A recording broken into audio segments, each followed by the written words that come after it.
Isang nakakaskandalong gabi po. Mayora Iska Morena. Ako po si Alex. At talaga namang gusto kong ibahagi sa inyo ang aking scandal story. May ex po ako dati. At sa bawat kita namin ay talaga namang sa isang hotel kami nagtatagpo. Sa hotel kami nagpo-bonding. Wala kasi kaming lugar, Mayora Iska Morena. Wala kaming the place to be. Pero 3 years ago, Mayora Iska Morena, Pasko nun, December, yung jowa ko kasi, nakatira lang sa boarding house. Dahil nga sa probinsya pa siya nakatira. Narito pa sa Manila, yung kanyang trabaho, kaya ayun, rumenta lang sa isang boarding house. At syempre, Pasko nung time na yun. At maraming nagbabakasyon at umuuwi. Kaya naman, yung ex-boyfriend ko noon, pero boyfriend ko that time, dinala na lang ako sa boarding house nila. Total naman daw walang tao doon. At para makatipid kaming dalawa, first time kong makapasok sa boarding house nila. Nanibago ko, Mayora Iska Morena, kasi napansin ko na puro double deck at kanya-kanyang taklob na lang sila. Di ayun na nga, Mayora Iska Morena. Mukhang wala namang tao doon, kaya naman sa boarding house niya kami nagtsuktsakan yung higaan ng boyfriend ko. Sa ibaba ng double deck. At alam niyo na, kapag double deck, gumagalaw yun. Lumalangit-ngit at maingay kapag merong nagaganap. Mayora Iska Morena. Tinawag ko na ang lahat ng bathala. Tinawag ko na ang lahat ng tala. Habang nakapatong ako sa boyfriend ko. Tapos, yung halinghing ko ay talaga namang todo bigay. Kasi palagi kaming performance level ng boyfriend ko. Iba't ibang posisyon ginawa naming dalawa. Hanggang sa napalakas ang halinghing ko. Nagulat na lang ako, Mayora Iska Morena, nang biglang pagkasigaw ko, may ulong sumilip mula sa itaas ng double deck. Biglang may bumaba na lalaki sa double deck. Yun pala, Mayora Iska Morena. Katrabaho pala yun ng boyfriend ko. Ilang oras na pala siyang nandun sa itaas ng double deck. At talaga namang nasubaybayan niya ang aming pagniniig ng boyfriend ko. Diyos ko po, Rudy, hindi kami aware. Mayora Iska Morena, nakakahiya. Talaga namang meron pala kaming audience ng boyfriend ko. May nakarinig, may nakakita ng aming milagro. At sa kasamaang palad, na-expose ang kabaklaan namin ng ex ko. Yes, Mayora Iska Morena, parehas po kaming lalaki. Nakakainis. Kasi discreet pa naman kami parehas. Parehas pa kaming nagtatago at paminta. Nakakahiya. Hanggang ngayon, Mayora Iska Morena, hindi ko makakalimutan ang aking scandal story na kwentong iyan. Mayora Iska Morena, sa tingin nyo, ano po kaya ang tumatakbo sa isipan ng katrabaho ng boyfriend ko na yun? Sa tingin nyo po ba, galit siya o ano? Hanggang sa muli, Mayora Iska Morena. Ako po si Alex at ito ang aking scandal story. Go winner! Yan ang scandal story ni Alex!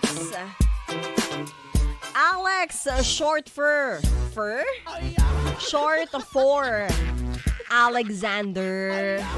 Kala ko pa naman Alexandra. Saka mga winner ang ating letter sender for tonight ay isa palang Bex. At talaga namang nahuli pa raw sila ng ka-work at ka-boardmate ng jowa niya that time. Naranasan niyo na ba yun, ka-winner? Taga namang may nagaganap sa inyo at meron kayong wrestling ng jowa mo.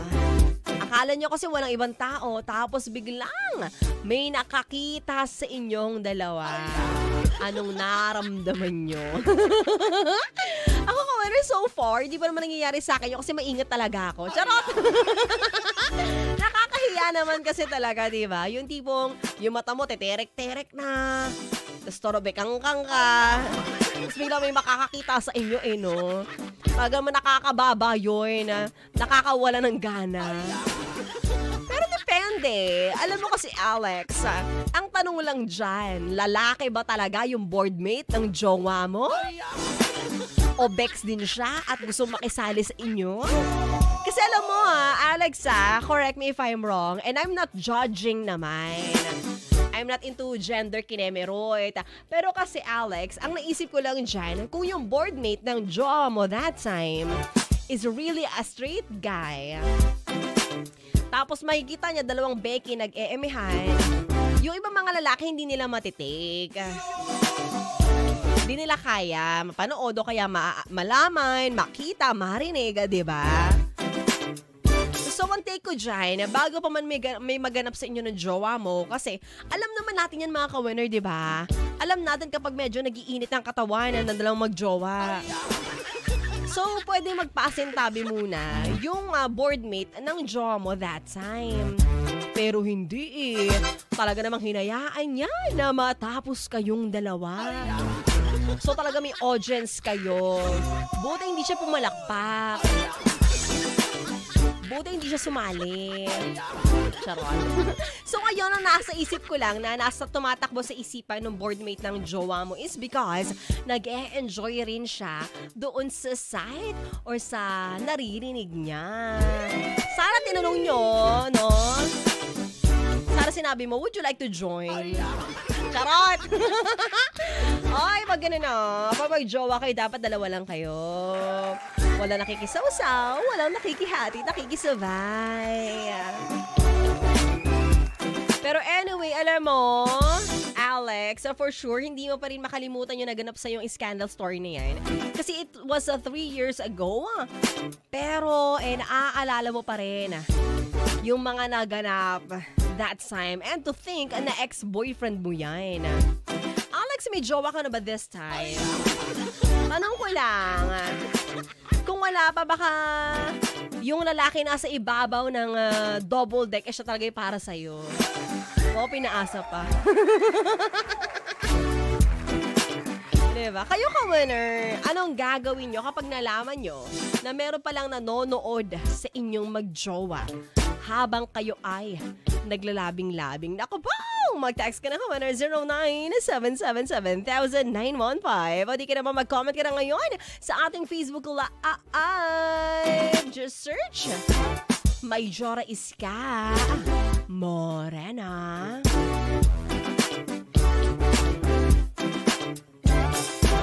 From our text line, nataga namang 6537 ang huling numero ng kanyang cellphone number. Mayora Iska Morena. Kung ako po yun, at taga namang may nanonood po sa aming magjowa habang kami yung-chuk-chak chene sa mok-ek-ek.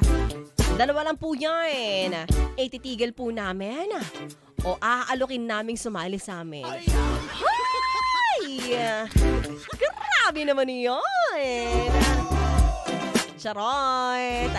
Ito bang sabi ni Adan mula sa ating text line, Mayora Iska Morena. Grabe! Kung ako po yung lalaking nakapanood sa kanila, baka maduwal-duwal po ako. Ewan ko sa'yo, Adan, pero kung mga parehas babae yan, baka tuntua ka pa. Alam nyo, hayaan nyo na lang. Yung mga magkakarelasyon na masaya naman sila. Walang naargabyado, walang naapakan na tao. Although, baka medyo na-bother ka lang na may ginagawa silang dalawa. Baka nainggit ka, Adan. Hoy, hanap ka rin na sa'yo.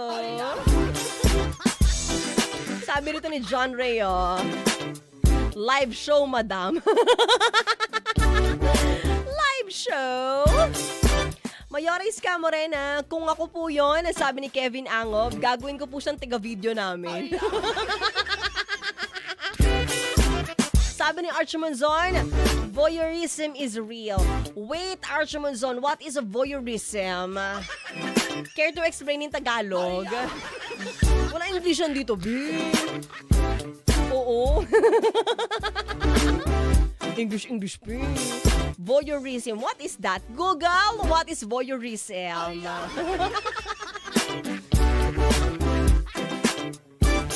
Mar Anthony Santos, ang lupit ng banatan. Ay, espadahan pala. Nakakahiya talaga yun. Ay, naka. Nakakahiya talaga. Whatever your gender is, kapag naabutan ka nag-chuk-chak chenes ang jowa mo, taga namang itatago niyo yung mukha niyo sa unay. Archie Monzon, voyeurism is a trip ang manilip. Kaya pala, marami tayong maka-winner dyan ng may kuliti. Yung parang may something sa eyes, yung parang may pigsa sa mata. Sabi ng mga matatanda ha, kapag sinilip ka daw or nanilip ka daw, magkakaroon ka daw nun, nung kulitik na sinasabi nila. So, pakicheck ang mata ng inyong mga katabi ka, winner. Baka may kuliti na yon. Panigurado nag-enjoy yung viewer nila, sabi ni Kevin. Mayari scam rin ako po, ano ba yan? Grabe, nakakahiya talaga. At may nanagod pa yan. Yan ay private na kayong dalawa lang dapat. Super nakakahiya talaga. Ew. Gusto mo yung may ew pa, Monique?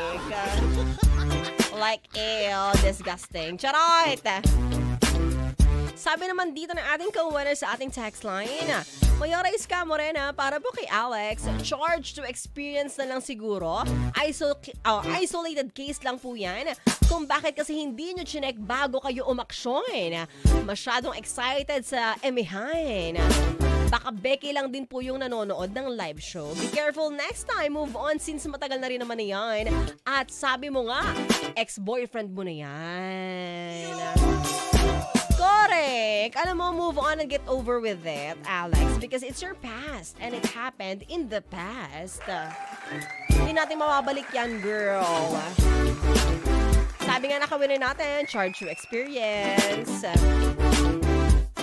Sabi ni John Eric Katubig Mayora Iska Morena, pwede lang po sila mag-hotel dalawa. Bakit hindi po nila ginawa?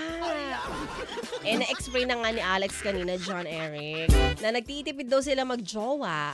Akala nila walang ibang tao doon sa boarding house. Sabi naman dito ng Archie Monzon, may mga couples din po talaga na trip ang maging exhibitionist at mag-live show. Pero feeling ko naman, Archie Monzon, itong si Alex, hindi nila trip. Kasi hiyang-hiya nga siya, di ba? Nung may nanood or may nakapanood sa kanilang dalawa. But anyways, mga ka-winner po natin, ha? If making love with your partner is your love language, dapat kayong dalawa lang ang nakakaalam niyan. Kayong dalawa lang po ang nakakarinig niyan. Kaya sa mga ka-winner po natin dyan, iwasan ang pag-video. Iwasan ang pagpipicture. At kung meron man, pakiingatan po ang mga cellphone at kamerang ginamit. Mahirap na, baka kumalat yan. Baka mag-leak yan. May kakilala nga akong ganyan kumalat. At ibang-ibang babae pa. Sabihin, nanakaw yung cellphone. Sabihin, may nakailam ng cellphone, di ba? Sabi ni Archie Monzon again, it's always embarrassing at first. Tapos magiging thrilling yan kapag napadalas. Oo nga, no? Mayora Iska Morena, yung lalaki sa taas, inggit lang. Sabi rito ni Surgeon tuloy. SG Lanos Daniel ng Las Piñas Pacific Coast. Nainggit lang ba talaga? Siguro. Hindi natin alam, hindi tayo doon. Mayora Iska Morena, pakisabi po kay Alex, dun sila sa building na kulay pula. Naiinggit po kasi ako.